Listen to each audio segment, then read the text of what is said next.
The assassin.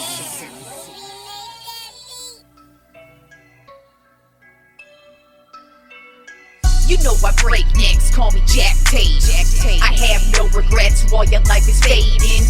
I'm a crazy fuck equivalent to Satan. When I'm behind the mic, I feel like the greatest. You know I break necks, call me Jack Tate. I have no regrets while your life is fading. I'm a crazy fuck equivalent to Satan. When I'm behind the mic, I feel like the greatest. What up, y'all? You're listening to Sports Talk with Tropp, and I'm your host, Katie Tropp. Well, NFL free agency officially begins today. Well, you could start talking to teams today. You can't sign until Wednesday officially, but a whole lot of shit is going down in the NFL today. But first, let's get into a sport that is actually currently in play right now, and that would be the NBA. Let's start off with the Tropp 10 NBA power rankings for this week. Not a lot of changes, as usual. I kind of feel like all the teams are going to be what they are. We have a couple of teams that have scratched their way back into the Tropp 10. Who knows how much longer they'll last, but we do have a couple of streaky teams right now, and they're streaking at the right time because we are headed down to the home stretch of the NBA season. If you want to make the playoffs, this is the time of year to be playing well, and there's a couple of teams right now that are pretty hot. So let's get right into it. Number one still remains the Boston Celtics. Overall record of 49-14, so they are almost at that 50-win plateau on the season. They are 8-2 in their last 10 games, but this last week has not been good to them. As a matter of fact, a couple of cracks are starting to show within this team. You know, I keep saying with the Celtics, I got to see what happens come playoff time because they've been a damn good team in the regular season the last couple of seasons and then fallen short once they hit the postseason. And so we'll see what happens with them. But this past week, they lost to the Cleveland Cavaliers in a close one where Jason Tatum actually had the opportunity for a game-winning shot, and he just missed it. And then they got demolished by the Denver Nuggets earlier in the week as well, and got swept by them for the regular season. So you don't want to be playing games like that against a playoff team like the Cleveland Cavaliers and a potential finals team and the defending champions, for Christ's sake, and the Denver Nuggets. You don't want to be playing like that in the home stretch of the season right here before the playoffs. Obviously, the Celtics don't have any issues making the playoffs, but like I said, you don't want to be going into the playoffs on a cold streak because you will be one and done right quick. So Celtics coming off of a pretty weak week, but still had to put them at the top because they've built up their regular season resume here, and just one bad week doesn't mean they fall. But number two on my Tropp 10 NBA power rankings, it was really difficult to not put them at number one since they did beat the Celtics earlier this week, but still, Celtics are almost at the 50-win mark, whereas the Denver Nuggets, who are number two this week, they are 44-20. They're not even in first place in their division right now. So it's kind of hard to put them over the Celtics, even though they did annihilate them. They're 8-2 in their last 10 games, and Denver's really just been rolling over everybody. They don't have a weakness on this team, and they're getting really hot at the right time. They're not injured, at least not that much. You know, as they're as healthy as you can be at this point in the season. But they did get back all of their worthwhile players. And they just look like a really damn good team, and it's going to be really difficult to take them out in the postseason. So good luck with that. But it was really difficult to not put them at number one. But, Boston's almost at the 50-win mark. And like I said, one bad week doesn't mean I'm going to knock them down in the power rankings. Then at number three on my Tropp 10 NBA power rankings of the Oklahoma City Thunder, overall record of 45-19. Yeah, they are actually in first place still in their division over the Denver Nuggets. They're 8-2 in their last 10 games, and they just really have not cooled off. This team has actually been one of the most consistent teams from start to finish this year. Right now, they are first in the league in three-point percentage, averaging about 40% from three-point range. They are right now second in the league, averaging 121 points per game. And they are also second in the league in field goal percentage, knocking down 50% of their shots. So they are just not only tossing up the shots, but they're making them at a high rate. They're scoring at a high rate. and they just really haven't let up. Every time you kind of feel like the Oklahoma City Thunder is going to fall off, they did lose to the Lakers earlier in the week, but then they just went on a tear right after that. So that's kind of what Oklahoma City's been doing. So it's going to be very interesting to see them in the postseason, whether they're real or whether they're fake. But in the regular season, they've dominated. I don't think anybody has been really more consistent than the Oklahoma City Thunder this season, because they really haven't suffered a down part of the season where every team so far has pretty much had a couple of weeks where you're like, man, are they going to get through this? And yeah, they eventually do at some point, but Oklahoma City actually hasn't had a down point in their season, at least not yet. They haven't. Then at number 4 in my Tropp 10 NBA power rankings, the New Orleans Pelicans, overall record of 39-25. They're 7-3 in their last 10 games, also on a 4-game winning streak right now. And on that 4-game winning streak, Zion Williamson is trucking through everybody. This guy is just getting better and better. I really hope he can hang on for the postseason, because it is going to be very interesting to see what happens in the Western Conference with all these really good teams, with really good players. But the thing about Zion is he's a beast in the paint, and he's starting to get hot with the scoring. So he's really just being the guy that the Pelicans can count on, and they're looking really good right now. So I got the Pelicans moving on up in the Tropp 10 NBA power rankings this week to number 4. Then at number 5, a team, speaking about moving on up, but this has been probably the most streaky team in the NBA all season long. That's the Milwaukee Bucks. Overall record of 42-23. They are 7-3 in their last 10 games, so they seem to have finally found some footing with Doc Rivers as their coach now. They did beat the Clippers twice this past week and just rolled right over them. And then Dame is really just starting to get it going the last couple of weeks. He and Giannis are looking really solid on the court together. They had a really good game the other night, I believe, against Oklahoma City, is who I might be thinking of. Or maybe it was one of the Clippers games. Actually, it was one of the Clippers games. But regardless, they've been really connecting well on the court so far. Defense still remains an issue with them, but scoring is not an issue with them. Then at number 6 on my Tropp 10 NBA power rankings are the Minnesota Timberwolves. Overall record of 44-21. They are 5-5 in their last 10 games, and a big reason why is Karl Anthony Towns.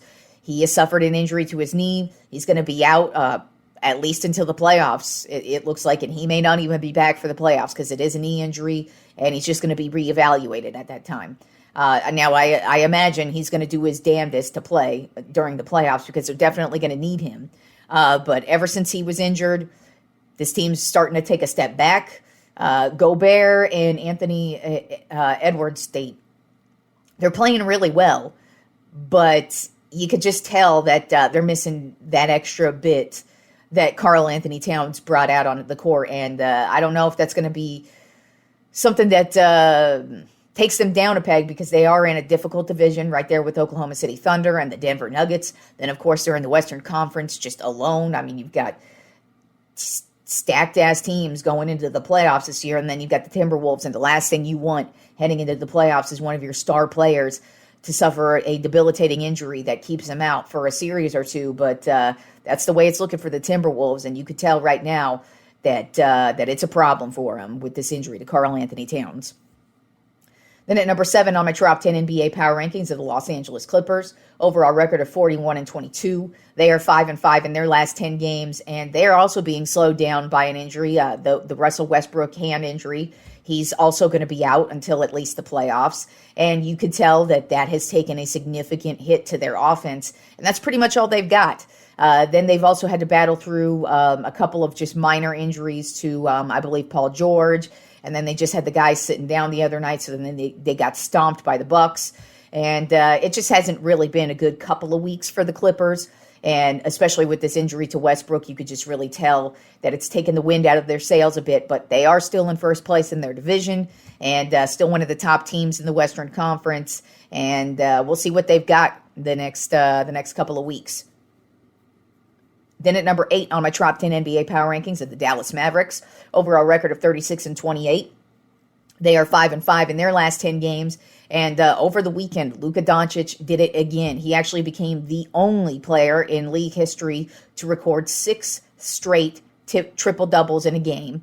30-plus point triple-doubles, by the way.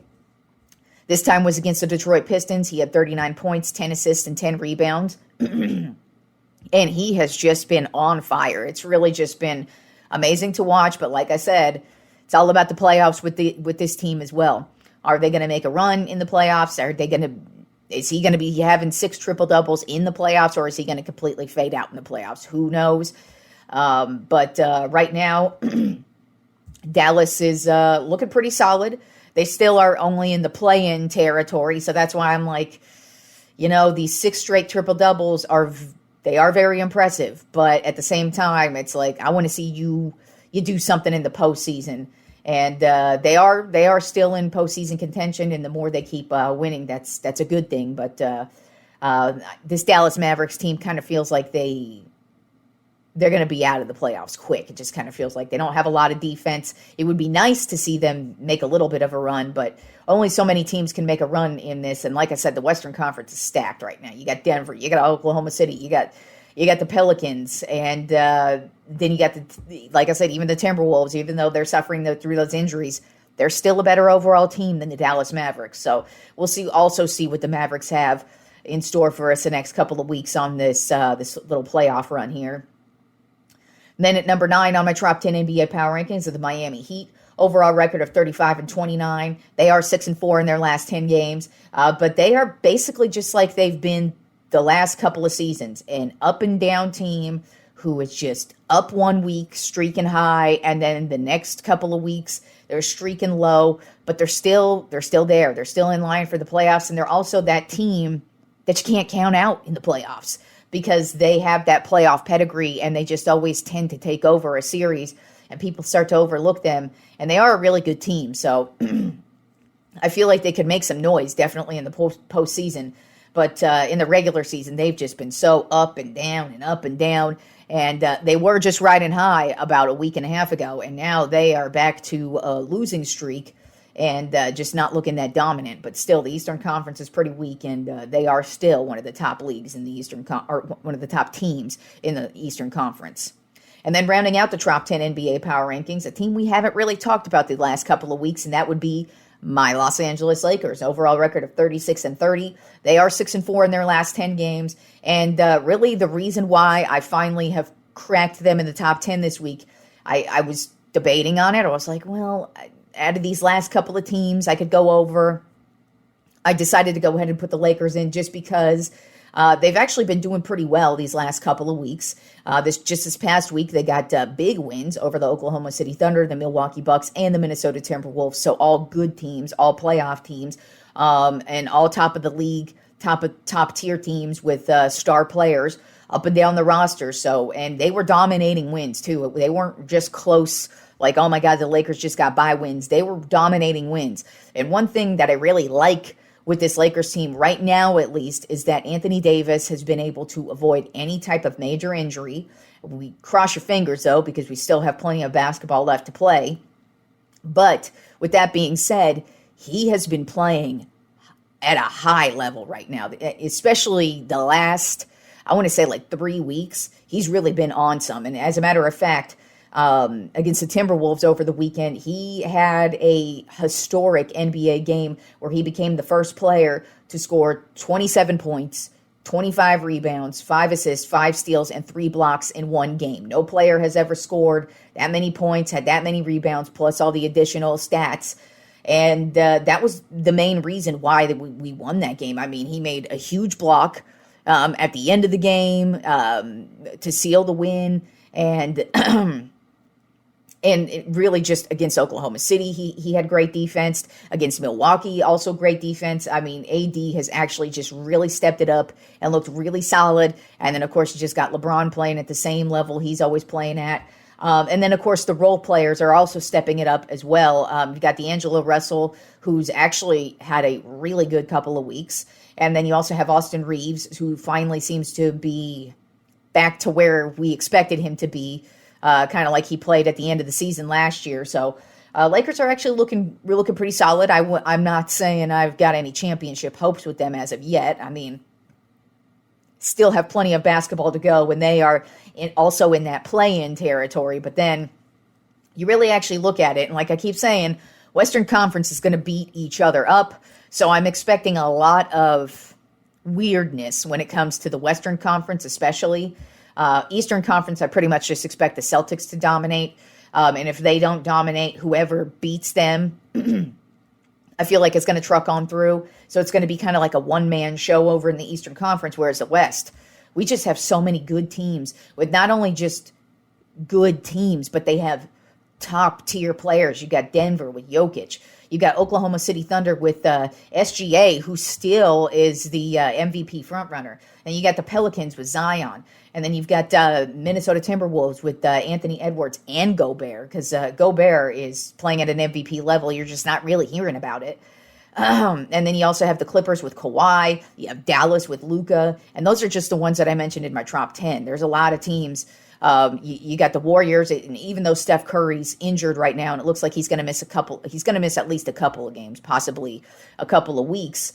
But you look at the Western Conference, and they're just stacked teams with really deep rosters and top tier players. So the Western Conference is going to be a clusterfuck. They're going to be beating the shit out of each other, and I'm expecting some really good playoff basketball. So with the Lakers, I feel like they have a shot, but I still have to see what they've got the rest of this month.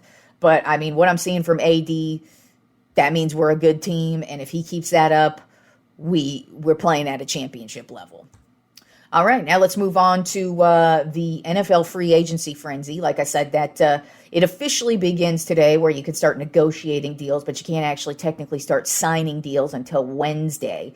But boy, howdy, that shit kicked right off. I bet you as soon as I'm done with the show, there's going to be some new announcements of signings, because even right before the show, there was a bunch of signings, and a whole lot has been going on in the NFL just in the last day. I mean, over the weekend, we had an accumulation of shit, but now we have just endless things going on right now in the NFL free agency frenzy. We've had some trades, some signings, some retirements. So let's get right into it, beginning with defensive tackle Chris Jones. No surprise here. He ends up re-signing with the Kansas City Chiefs, which, of course, is an excellent move for them, because he was a huge reason why they even just won that Super Bowl. So, and he really is just legit one of the top defensive tackles in the league, and a guy you really can't let go.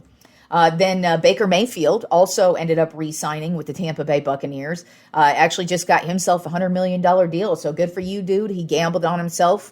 Took a really small contract compared to what you would expect him to get. He kind of just gambled on himself, ended up making the playoffs, and now he has signed himself a $100 million contract with the Tampa Bay Bucks. So great move by both the Bucks and Mayfield on that one. Then we also had the Jacksonville Jaguars. They ended up trading for quarterback Mac Jones with the New England Patriots. Looks like he is going to back up Trevor Lawrence. Because obviously he's not going to win that starting job over Trevor Lawrence. But I think that is a good move, good security for the Jaguars, because in this league, if you can't tell, especially off of this last season, you really need some depth at quarterback, because there's a good shot that your quarterback's going to be out for a couple of games, and you need a solid dude back there. While Mac Jones is not that great of a quarterback, I feel like he could step in for Trevor Lawrence if he's out for a couple of games. Then we also had Philadelphia Eagles, Fletcher Cox, defensive tackle. He retired over the weekend as well. And to me, I say thank God, because now the Eagles Fletcher Cox and Jason Kelce both retired over the last week. So I'm thrilled with that as a Cowboys fan. I respect the shit out of both of them. They've both wreaked havoc on the Cowboys the last 10 plus years. So I'm happy to see him go, because the dude has won a Super Bowl. His career numbers are 70 sacks, 16 forced fumbles, 14 fumble returns, and 3 touchdowns. So however many of those he had against the Cowboys, I'm sure plenty of them. I'm going to go out on a limb and say one of those touchdowns was probably against the Cowboys. But regardless, I'm happy to see him go, just because I'm going to be happy to not see him chasing Dak Prescott around all season long. But he did have a great career. He was a great Eagle, and things look like they're going to be a changing in Philadelphia here now that they've lost their top offensive lineman and now lost their top defensive lineman. Things are going to be looking a little bit different up there in Philly. Then Quarterback Russell Wilson, he was not on the free agent market for that long. As a matter of fact, he immediately signed with the Pittsburgh Steelers. Funny, that was the team I kind of was alluding to and kind of looking at, felt like that would be a good fit for him. Good coach. They do have some solid pieces around him. They need to do a little bit more, especially with that offensive line. That's going to be an issue because if you don't recall what happened with the Denver Broncos last year, or actually the last couple of seasons, they did not have a good offensive line, and Wilson was running for his life. So we'll see if they're able to hopefully correct that a little bit, but he is going to be in Pittsburgh, and it's looking like he's going to not compete for the starting job. He is the starter.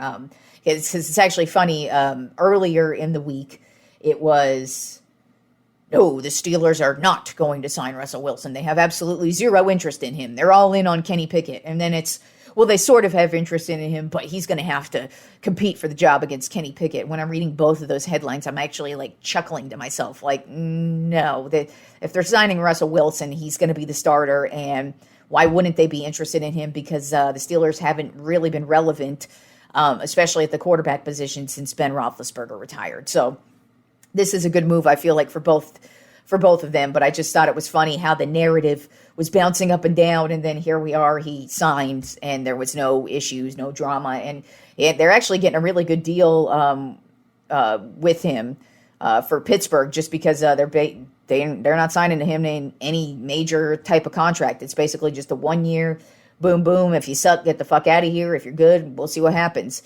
But he's basically doing what Baker Mayfield did last year. Gambled on yourself, and let's see what happens.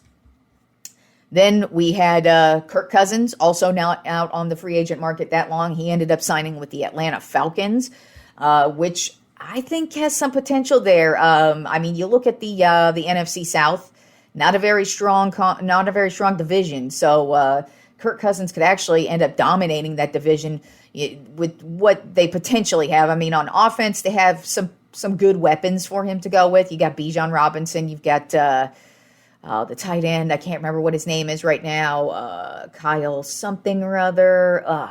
Pitts. Kyle Pitts.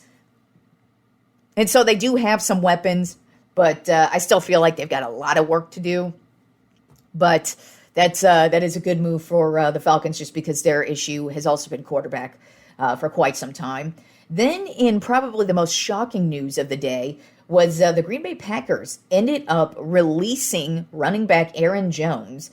And why I think that's weird is because, in my opinion, Aaron Jones is one of the top running backs in the league. I don't know why you would get rid of him. And especially because they just signed him to a new contract, I believe, last year. A really nice one. But anyways, they ended up releasing him, and then they ended up signing Josh Jacobs, the running back of the Oakland/Las Vegas Raiders for the last couple of seasons. And while he's a good running back, he ain't got shit on Aaron Jones, in my opinion. So I think that's a stupid move by the Packers. I know it's saving them some money, but Aaron Jones, a lot more reliable, a lot more consistent than Josh Jacobs. Josh Jacobs is good, but if you just watched what happened this last season, he was not that very good, and he was not that consistent, whereas Aaron Jones has been consistent his entire career. So I thought that was very odd. So it's going to be interesting to see what happens with Aaron Jones now that you have Derrick Henry and Aaron Jones on the free agent market. To me, those are two of the top three running backs in the league behind Christian McCaffrey, basically. So we'll see what happens there. Two versatile guys, but Aaron Jones out there on the free agent market. Don't know what you're thinking, Dallas, but maybe you want to kind of look that way. I'd be cool with Derrick Henry too, but Aaron Jones, that's a good running back right there. And it'd be pretty ironic if he ended up signing with Dallas after the way he absolutely obliterated us during the playoffs. So that'd be kind of funny. But he apparently plays very well in Dallas, so it might be a good idea to sign the dude. But we'll see. Who knows? He's only been on the free agent market for about 5.5 seconds, so. We'll see where he ends up going. And then Saquon Barkley, the running back of the Giants, ended up signing with the rival Philadelphia Eagles. So we'll see what happens there. Then the defensive end, Brian Burns, was traded from the Carolina Panthers to the New York Giants. Then Austin Eckler ended up signing with the Washington Commanders. And finally, defensive tackle Christian Wilkins ended up signing with the Las Vegas Raiders. So that Raiders defense, especially that line with him and Max Crosby, because if you don't know, Wilkins most certainly one of the top defensive tackles in the league.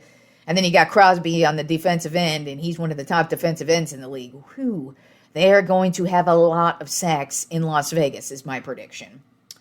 All right, and moving on to the top 10 rankings for college basketball this week. And this is the last week of college basketball rankings because next Monday we will be talking March Madness. Brackets will be set, and that's what we will be talking about. So this is the last top 10 rankings we have for college basketball. And a lot actually happened this weekend. We have the conference championships coming up this coming weekend, but this past weekend, there were some big losses. But the top three remains the same. Number one, still Houston at 28-3. They just stomped Kansas 76-46.